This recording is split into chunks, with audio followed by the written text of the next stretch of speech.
Hello guys, तपाईँहरू सबैजना सन्चै हुनुहुन्छ होला होइन। अलिकति भिड है अगाडि, ल ठिकै छ। तपाईँहरू सबैजना सन्चै हुनुहुन्छ होला। आज चाहिँ म तपाईँहरूलाई यो मेरो मेकअप अर्गनाइजरहरू यस्तो देखाउन गइरहेको छु होइन। यसमा चाहिँ यो हेर्दा सानो छ, तर यसमा यति धेरै सामानहरू अटेको छ है। पर्फ्युमदेखि मेकअप सामान, सनस्क्रिमहरू, ब्रसहरू सबै अटेको छ। सानो बट्टादेखि लिएर ठुलो बट्टासम्म होइन। नेल पोलिसहरू यति धेरै अटेको छ, हेर्नुहोस् है। यहाँ हेर्नु त, यो लिपस्टिक यस्तै लाउने हो टक्क होइन। यस्तरी लिपस्टिकहरू, अनि यहाँ पर्फ्युम हेर्नुहोस् न।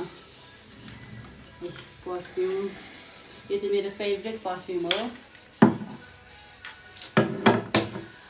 खासमा चाहिँ यो मैले अहिले यो देखाएको मात्रै हो कि मेरो सधैँभरि यसरी चाहिँ रहँदैन। बच्चाहरूले कहाँ कहाँ पुऱ्याउँछ, यो खोजेर खोजेर मैले आज फुर्सदको बेलामा यसरी राखेको। अब अहिले मैले आज यसरी राखेँ भने यो भरे बेलुकासम्म ठिकै हुन्छ। अनि एउटा एउटा एउटा गर्दै हराउनु थाल्छ क्या, अनि यो खाली हुन्छ।